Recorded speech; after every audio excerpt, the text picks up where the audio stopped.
Et tout doucement, le comptoir m'a tiré. Et la bibine, doucement. Vous voyez, c'est jamais grave.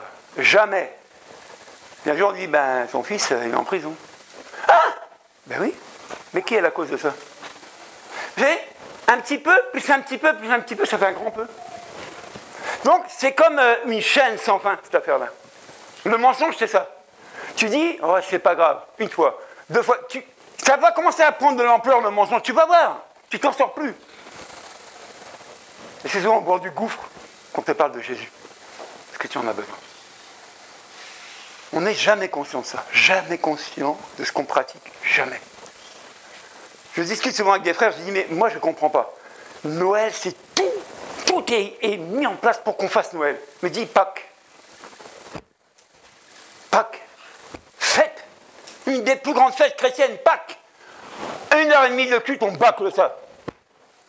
Et Noël, c'est des jours et du pognon pour Noël. Vous ne croyez pas qu'il y a quelque chose qui ne joue pas? Vous ne croyez pas qu'il y a un décalage, il y a une chose qui ne va pas pour nous les chrétiens? Mais Pâques, on devrait vraiment célébrer Pâques, la résurrection de Jésus. On devrait vraiment mettre tout en œuvre pour le faire à échelle grandiose. Mais manque de peau, on a préféré mettre Noël. Vous n'avez jamais vu un peu la différence? On m'a dit, c'est pas triste, c'est plus que triste. Mais bon. Alors, on va parler de Noël avec ce livre-là qui parle des fêtes et des traditions, leur vraie histoire. Alors, je ne me suis pas basé que sur ce livre-là, j'ai fait d'autres recherches, parce que je dis, je ne vais quand même pas me permettre de mentir aux gens dimanche, sans ça, on va me lyncher. Et on me dit quoi dans ce livre-là? On parle du sapin. Regardez, même belle photo, hein. C'est joli, hein. C'est beau, c'est beau. Et on dit que l'arbre de Noël est-il une tradition païenne ou chrétienne? Pourquoi le sapin? D'où viennent les guirlandes et les boules multicolores qui ornent ses branches? Certaines de nos traditions sont si bien ancrées dans nos habitudes que l'on n'a plus aucune idée de leur origine. S'il est difficile de dater précisément l'apparition des tout premiers sapins de Noël, il est certain qu'il s'agit au départ d'une tradition, je vous donne dans le mille, païenne. Eh oui. Eh oui. Liée aux célébrations du solstice d'hiver. Et bien antérieure à l'ère chrétienne. Vous voyez, c'est bien avant les chrétiens qu'on faisait déjà ça. C'est chaud, hein? Les Romains, par exemple, décoraient leurs maisons avec des branchages lors des festivités de Saturnale. Les peuples nordiques avaient également l'habitude de planter un sapin devant leur maison à l'occasion de la fête de Yule, qui célébrait la venue de l'hiver. Il y en a des dieux là-dedans. L'arbre revêt depuis la nuit des temps une signification magique, les conifères en particulier, puisqu'ils ont le pouvoir de ne jamais perdre leur feuillage. Ils apparaissent comme des symboles très forts de vie, voire d'immortalité. Lorsque la religion chrétienne s'est imposée, elle a fait son lit dans les traditions païennes. Elle s'est couchée dans les traditions païennes. C'est chaud, hein? Ils ont glissé tout doucement dans les traditions païennes jusqu'à s'asseoir dedans et les accepter. Ils se développent notamment dans la communauté des Bugnotes au XVIe siècle. Les protestants, réticents à l'idée de représenter la naissance de Jésus par une crèche qu'ils voient comme un signe d'idolâtrie, choisissent de célébrer Noël avec un arbre décoré de pommes rouges. Ils évoquent avec le jardin d'Éden et la vie éternelle promise aux chrétiens. Qu'est-ce qu'on n'image pas pour représenter la parole de Dieu? Donc je ne vais pas tout vous lire, hein, mais ils disent que sous l'influence des protestants réticents à représenter Jésus, le sapin de Noël est d'abord décoré de pommes rouges, symbole du jardin d'Éden et de la vie éternelle, jusqu'à ce qu'une année de mauvaise récolte, les fruits soient remplacés par des boules de verre et autres. Amen. Ça, c'est le sapin. Qu'est-ce qu'on parle encore? La crèche, on a vu, mais on peut en parler. Vous allez voir que la crèche, c'est une drôle d'histoire. Hein. Mais oui, la crèche est symbole profondément religieux, puisqu'elle représente la scène de la nativité de Jésus, telle que les évangiles la racontent. Marie et Joseph, sur la route de Bethléem, trouvent refuge dans une étable. C'est dans cet abri de fortune que la Vierge donne naissance à l'enfant Jésus, qu'elle couche, faute de mieux, dans la crèche, un terme qui désigne à l'origine la mangeoire des animaux. Alors, guidés par les anges, arrivent les bergers, puis quelques temps plus tard, les 3 rois mages. La légende raconte que Saint François d'Assise crée la première crèche vivante le soir de Noël, en 1223, dans le petit village de Greccio, en Italie. Il invite les habitants à se réunir dans une grotte à proximité, où il rejoue la scène de la Nativité avec quelques figurants et même un charmant nourrisson au lieu de la place de l'enfant Jésus. La tradition, je dis bien, la tradition est née, ça y est. Et c'est ensuite étendu dans toute l'Europe. En réalité, la naissance de Jésus était probablement représentée depuis bien longtemps déjà à travers de courtes pièces de théâtre religieux, le mystère qui se sont largement développés au Moyen-Âge. Au XVIe siècle, des représentations miniatures de la Nativité font apparition, notamment en Italie. En France, il faut attendre la Révolution pour que la crèche vivante cède la place à sa version figée et miniaturisée. En effet, toute représentation religieuse publique était interdite. Les chrétiens fabriquent alors des figurines, des personnages avec ce qu'ils ont sous la main. La plupart du temps, de la mie de pain et la crèche se cachent alors dans les maisons. Depuis tout, un artisanat s'est développé, des santons de Provence, des crèches mécaniques, animées. La nativité prend 1000 formes et 1000 couleurs, parfois bien éloignées de la scène originelle dans la simplicité fruste d'une étable. Un art et un commerce qui ont fleuri jusqu'à s'ancrer profondément dans nos habitudes. Amen. C'est long la lecture, mais c'est costaud. Regardez, je disais que le mensonge, c'est comme un engrenage. D'une petite chose qu'on a déviée, c'est toute l'Europe qui a été gagnée par cette tradition. Ça se contamine. Amen. C'est comme un virus, le mensonge. C'est pour ça que ça a pris autant d'ampleur, Noël. C'est un virus. Qu'est-ce qu'on peut dire? Le Père Noël, on y va? Puisqu'on est là pour en parler, non? Alors, ils disent que la rumeur populaire prétend que la marque Coca-Cola aurait inventé ce personnage. Mais il n'en est pas exactement ainsi. Si la figure du Père Noël est plus récente que beaucoup d'autres légendes du folklore français, elle commence à se former au milieu du 19e siècle. Voilà. Il s'agit à des mélanges entre plusieurs personnages. Écoutez bien, on a mélangé plusieurs personnages. Des personnages, comme on dit, voilà, allégoriques de l'hiver. C'est aussi une créature magique venue de Laponie. Il vole grâce à son traîneau fabuleux, tiré par des rennes, et cette caractéristique le rapproche d'Odin, une autre divinité nordique. Certains font remonter ses origines au géant Cargan, un personnage du folklore celte, représenté avec une hotte sur ses épaules. Moi je dis tout ça c'est bouillant. Dans la tradition chrétienne, le vieil homme prend sa proportion à la générosité envers les enfants. Évoquer certains saints distributeurs d'abondance, comme Martin, Lucie ou Nicolas. D'ailleurs, très proche de ce dernier, il lui emprunte de nombreuses caractéristiques, à commencer par un manteau rouge, couleur attribuée aux évêques, et sa crosse devenue un simple sucre d'orge. Ce n'est d'ailleurs pas hasard si les petits Américains l'appellent Santa Claus, une déformation de Saint-Nicolas. Après un passage par la Néerlande, le Père Noël se distingue toutefois de son cousin par sa bonhomie et son visage souriant. Quant à sa longue barbe, symbole de sagesse, elle vient à peine composer la gourmandise affichée par ses joues rondes et son ventre rebondissant. La figure du Père Noël se fige au cours du XIXe siècle. En 1863, une illustration américaine d'origine allemande, Thomas Nass, le dessine pour le Harper Week, sur les traits d'un homme dodu et joufflu.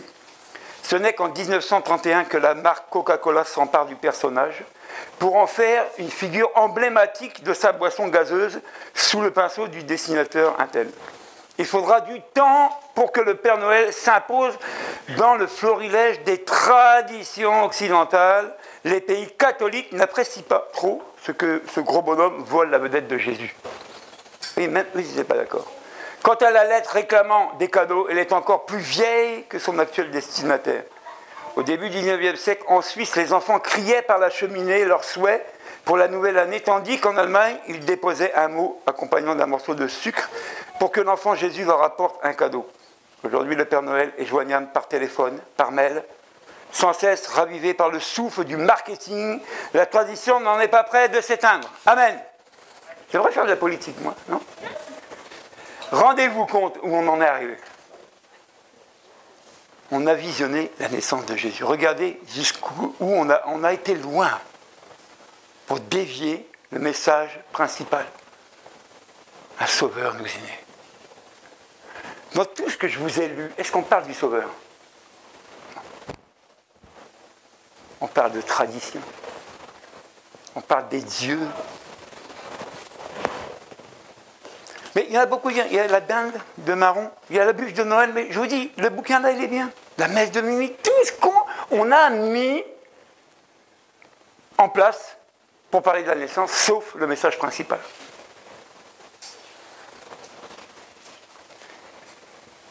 On dit que du point de vue religieux, la bûche représente les péchés du monde. Consumée par le feu purificateur, mais une fois allumée, elle devient surtout un outil de divination particulièrement efficace. À travers les flammes dansantes, on peut lire tous les présages sur l'année à venir. Les récoltes seront-elles bonnes? Quelle sera l'issue de guerre? On en passe, mais bon, allez vous décommencer, vous verrez que la bûche, au bout d'un moment, c'était juste un morceau de bois qu'on mettait dans la cheminée et on le laissait consumer longtemps. On nous parle que c'était pour purifier. Rendez-vous compte. Maintenant, tu vas acheter ta belle bûche glacée, tu la manges, bûche pâtissière, c'est bon. Tu ne sais même pas le sens de ça. Tu ne sais même pas pourquoi les gens ont mis ça en place, qu'est-ce que ça signifie, tu ne sais pas. Puis tu manges.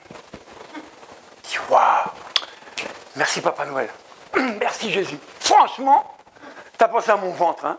Bon, tu aurais pu penser à mon porte-monnaie, parce que ça coûte. Rendez-vous compte de tout ce qu'on a tissé.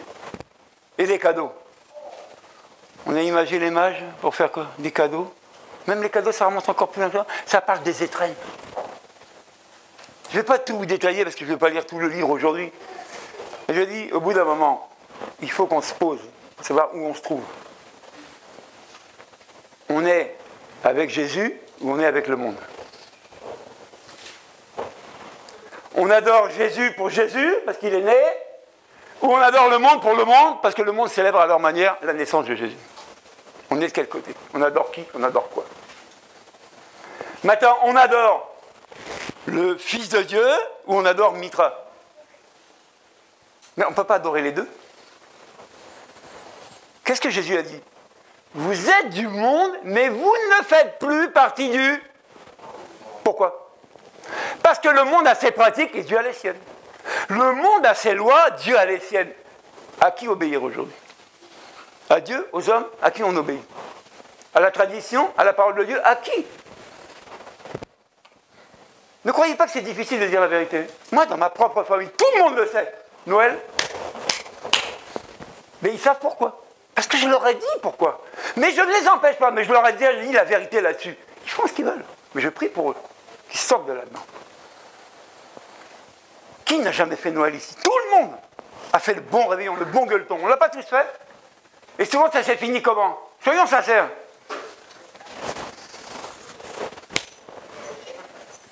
Appelle les pompiers, vite, vite.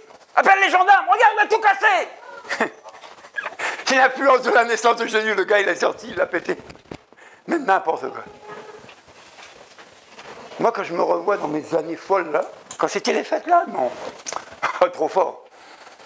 Le voisin, il fallait qu'il soit sourd ou mort pour ne pas entendre la musique chez moi. C'était un fond de caisse, mon ami. Et les bouteilles, on jetait ça par la fenêtre, on s'en foutait s'il y avait des bagnoles. On faisait la fête, c'était Noël, non? Hein?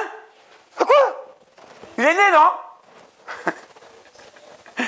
Mais il n'est pas né pour me détruire. Il n'était pas né pour me mentir. Mais ce sont les hommes qui m'ont menti par rapport à sa naissance. On ne me l'a pas dit. Donc j'ai fait ce que le monde faisait. J'ai subi tout le monde. Et j'ai fait comme eux. Et je me suis vautré comme eux, dans les mêmes choses, dans la même tradition. Parce qu'on perpétue ça, on ne peut pas arrêter. Bon, continuons. Maintenant, regardez toutes ces influences-là. On ne réalise pas les influences. On a parlé du sapin. On a vu l'origine du sapin. On a parlé de plein de choses là-dedans.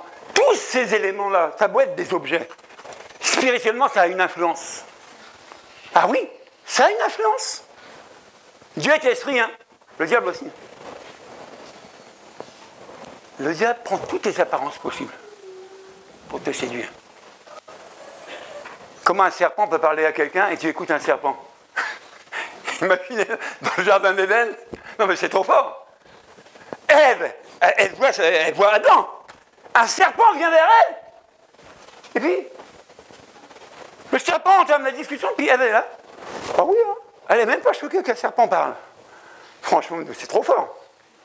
Vous voyez pas, c'est trop fort cette affaire-là? Vous voyez comment le diable séduit? Il nous éblouit, le diable.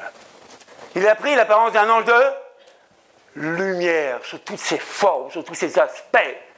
Il nous en met plein la vue pour nous détourner de la vérité. Mais quand Jésus est né, qu'est-ce qui s'est passé? On l'a lu. L'opposition tout de suite a été là. Il fallait le tuer. Quand tu donnes ta vie à Jésus, mon frère, ma soeur, quand tu es né de nouveau, on va vouloir aussi t'éliminer, te tuer, parce que tu es porteur de vérité. On n'en veut pas dans le monde de la vérité. On n'en veut pas. On préfère s'asseoir dans le mensonge. Comme l'Église s'est assise dans la tradition du mensonge. Mais on a beau le savoir, eh bien on ne veut pas que ça change. Pourquoi? Parce que le mensonge, on est bien dedans. Le mensonge n'exige pas grand-chose, hein. Pas beaucoup d'efforts. Mais le bien, la vérité, là, ça me demande des sacrifices. Jean-Baptiste, qu'est-ce qu'on lui a fait? Quand il a vu Hérode, c'est ça? Avec Hérodia, c'est pas cette affaire-là? Quand Jean-Baptiste a vu passer ce qui se passait là, est-ce qu'il a fermé sa bouche devant le roi? Il dit, hé, cette femme-là, hein, c'est pas la tienne. Il a osé provoquer un roi. Jean-Baptiste. Dans l'état où il était habillé. Il s'en fout. Vérité des vérités, il a dit. Bon, plus tard, on lui enlève la tête. On lui a coupé. T'es prêt qu'on te coupe la tête pour Jésus? Ah, oui, la vie chrétienne, à ce stade-là, on n'en veut plus. Hein. Les persécutions, on n'en veut plus. Non, on veut une vie paisible chrétienne. Amen. Il est né le divin enfant. Oh, alléluia, il est né le sauveur. Vous allez voir, à minuit, tout le monde va crier, les païens vont crier, les ivrognes vont crier. Il est né. Pour faire quoi? Mais est-ce qu'on saura leur dire, il est né pour te sauver, mon ami? Parce que tes péchés t'amènent à la mort. Il est né pour te donner une vie meilleure, parce que cette vie-là de débauche t'amène à la tristesse, à la ruine, à la mort. Est-ce qu'on voit l'ampleur du mensonge aujourd'hui? Est-ce qu'on se réalise l'emprise du diable là-dessus? Rends-toi compte, 500, combien j'ai dit, 36 ou 96 euros par foyer en moyenne, pour un mensonge, et on le donne avec joie, et on danse dessus. J'ai dit, non mais oh, oh. Je lui dis, c'est pas grave, c'est plus que grave cette affaire-là. Alors, je dis aux gens, dites-moi tout ce que vous voulez, mais vous ne pouvez pas me dire que ce que je vous dis est faux. Il y a assez de preuves là, assez de preuves dans les histoires, assez de preuves partout, que cette fête-là n'est pas chrétienne, elle n'est pas de Dieu. C'est un vulgaire mensonge qu'on a mis en place pour mettre tout le monde d'accord. Comment ça se fait que des enfants qui ont une culture différente de la nôtre, une religion différente de la nôtre, demandent des cadeaux à leurs parents pour Noël? Alors que leur religion leur interdit ça. Et eux, ils y vont quand même. Vous voyez, le pouvoir de ce mensonge-là, ça va même jusque dans les autres religions. Et tout le monde dit Amen. Tout le monde est d'accord. Tout le monde est d'accord. Bouddhistes, musulmans, chrétiens, tout ça, Papa Noël, réveillon, gueuletonne, tous ensemble. C'est écrit que ce jour-là, on doit inviter les gens, ce jour-là, on se fait des cadeaux, ce jour-là, on s'embrasse, c'est fini les querelles jusqu'au demain. Mais c'est ce jour-là seulement qu'on réunit tout le monde, c'est bisous, bisous, bisous. Qu'est-ce qu'on faisait à minuit?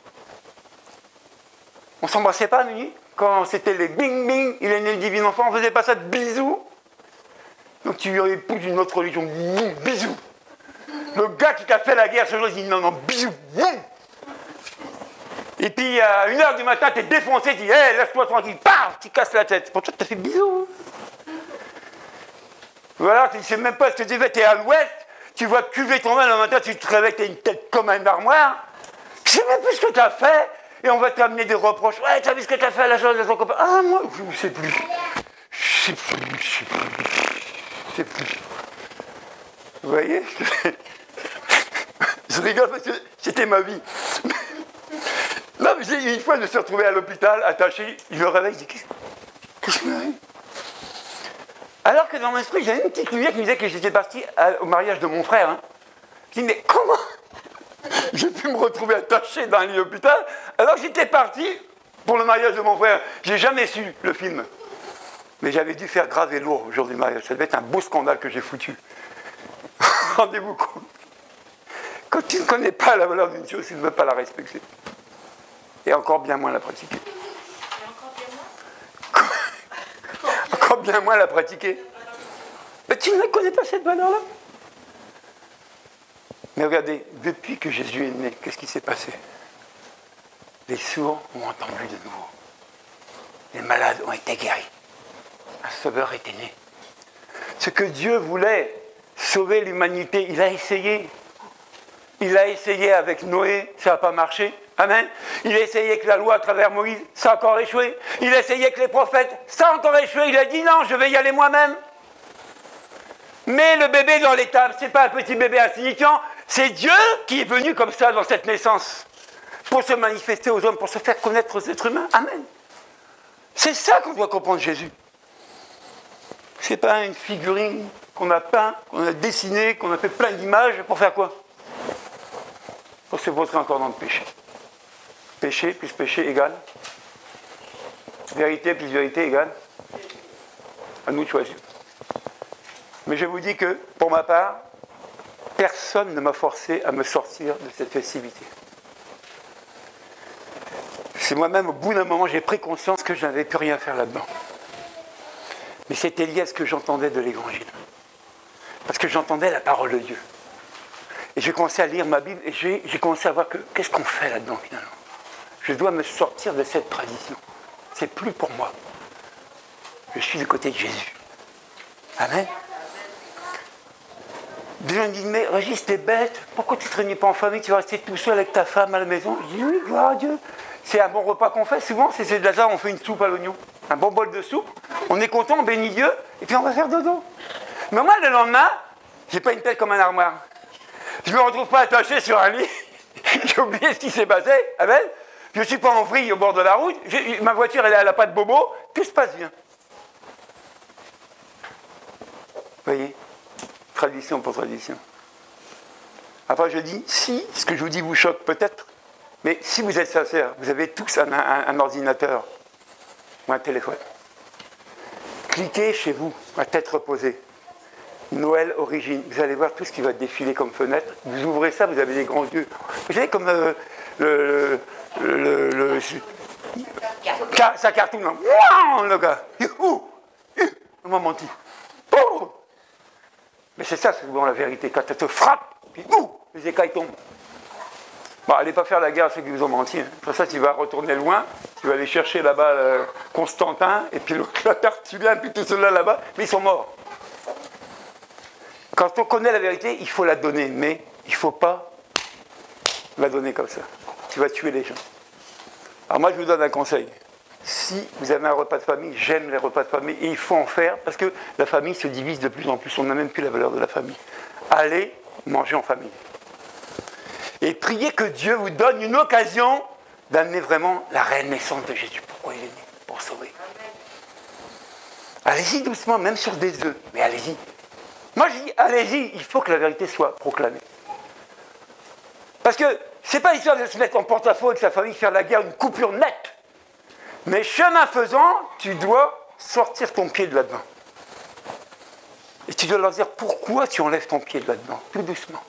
Parce qu'un jour, eux aussi, ils pourront faire comme toi, sortir aussi leur pied. C'est comme ça qu'on libère les gens du mensonge, avec la vérité. La vérité, ça a un prix. On ne veut plus le payer. Quand Jésus est né, il savait pourquoi il naissait. Il ne naissait pas pour grandir comme tous les enfants. Hein? Ses parents n'avaient pas un projet pour qu'il réussisse, qu'il ait une bonne entreprise, une femme, des enfants, un bon bourricot avec une charrette et un bon troupeau. Ce n'était pas le projet. Le projet de Jésus, sa naissance, c'était la croix. N'oubliez pas ça. Il devait finir à la croix. Alors la naissance de Jésus, tu dois savoir pourquoi il est né. Au bout d'un moment, sa naissance, l'objectif c'était aussi la croix. Pour détruire le mensonge, pour détruire les œuvres des ténèbres, les dépouiller, les livrer en spectacle. Mais tout ça, on a oublié. Et comme on ne veut plus de vérité, c'est comme si tu reprends Jésus, tu le remets encore à la croix. C'est ce qu'on fait régulièrement. Alors je ne sais pas si ce qu'on s'est dit là, ça vous a questionné. Allez vérifier sur les supports, vous verrez que tout ce que je vous ai dit, c'est même expliqué mieux que ça. On n'a pas le temps de tout développer sur le sapin. On passerait des semaines et des semaines, parce qu'il y a plein de théories là-dedans. Mais sachez que beaucoup de fêtes, l'origine c'est païen. Et l'Église a épousé les traditions païennes pour être d'accord avec tout le monde.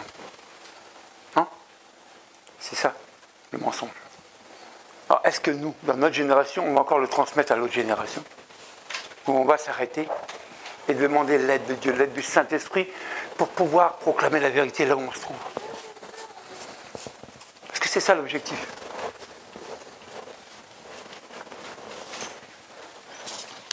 On va prier. Amen. Toi comme moi, tu as des oreilles pour entendre, tu as écouté. Tu as vu ces petites vidéos de la naissance de Jésus qui étaient tirées de la Bible. Donc on ne peut pas dire que tu ne sais pas, c'est pas vrai.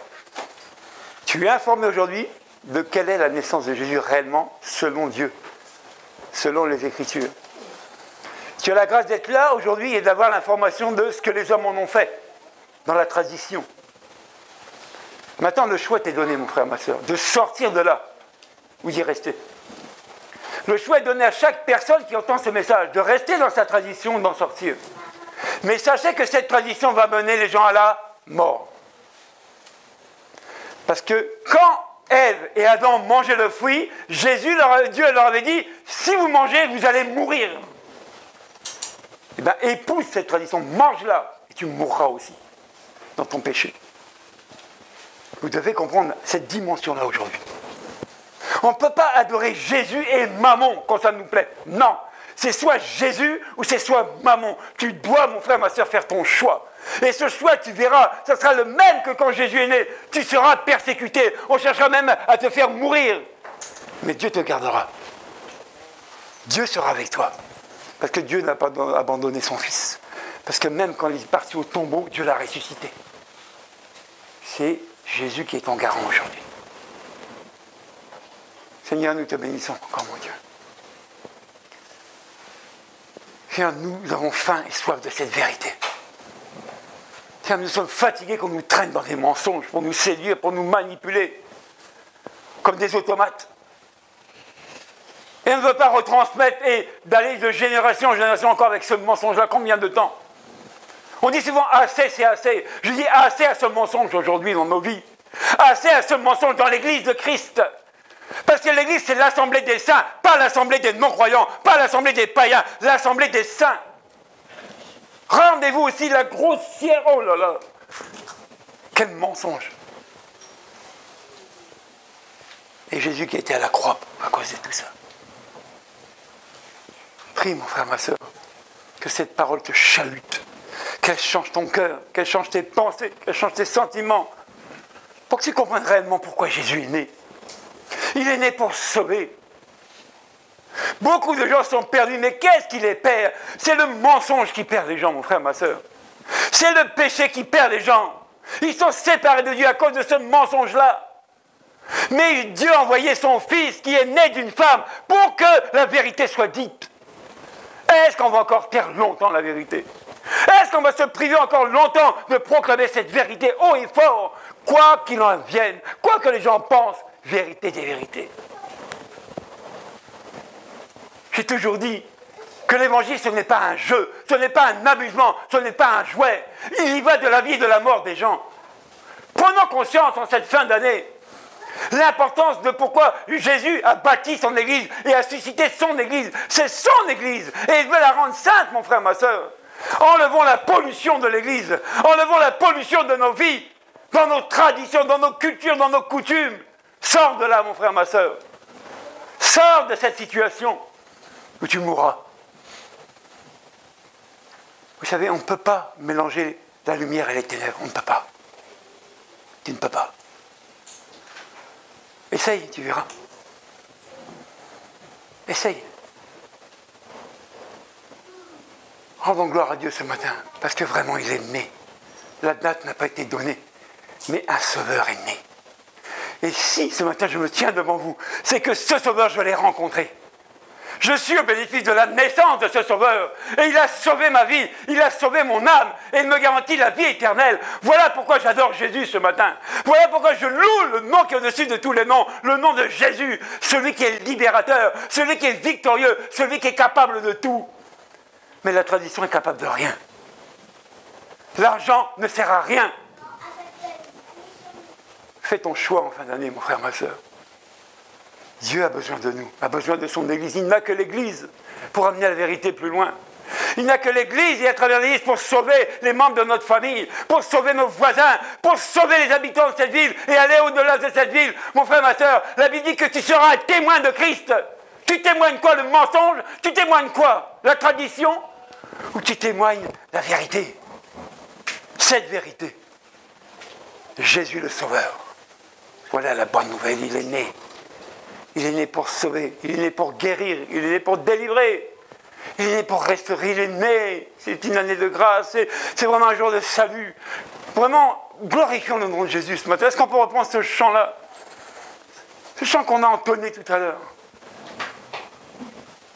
C'est quel était le chant? À l'agneau de Dieu soit la gloire, oui. Venez le groupe de louanges, on va chanter cette adoration-là. La gloire, c'est à l'agneau de Dieu. La victoire, le règne, c'est pour lui. Mon frère, ma soeur, il a vaincu les principautés. Il a vaincu les dominations. Il les a dépouillées. Il les a livrées en spectacle pour toi et pour moi. Voilà pourquoi il est né. Ouvre ton cœur, chante pour la gloire de Dieu ce matin. Si c'est dur ce que je t'ai dit, demande l'aide de Dieu. Tu dois accepter la parole de Dieu. Si tu refuses cette parole, tu refuses Jésus en même temps. Tu dois comprendre la dimension de la parole de Dieu, mon frère, ma soeur. Elle est venue vers toi pour ton bien, pour te guérir, te libérer. Ne la refuse pas. Tu as du mal, viens, on va t'aider. On va prier pour toi. Mais ne décide pas de repartir dans la tradition. Élevé à la droite de Dieu, couronné de 1000 couronnes, tu resplendis comme un soleil radieux. Les êtres crient autour de ton trône, à l'agneau de Dieu soit la gloire, à l'agneau de Dieu la victoire, à l'agneau de Dieu soit le règne pour tous les siècles. Amen. L'Esprit Saint et l'épouse fidèle disent viens, c'est leur cœur qui appelle. Viens, ô Jésus, toi l'époux bien-aimé, tous tes élus ne cessent de chanter à l'agneau de Dieu soit la gloire, à l'agneau de Dieu la victoire,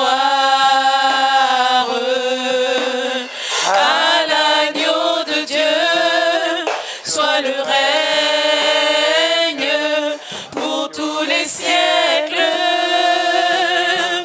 Amen. Tous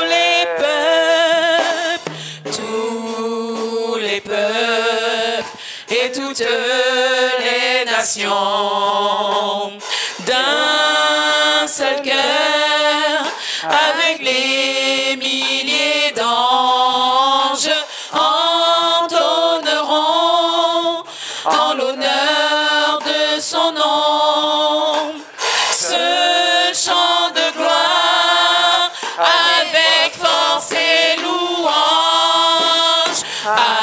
l'agneau de Dieu soit la gloire.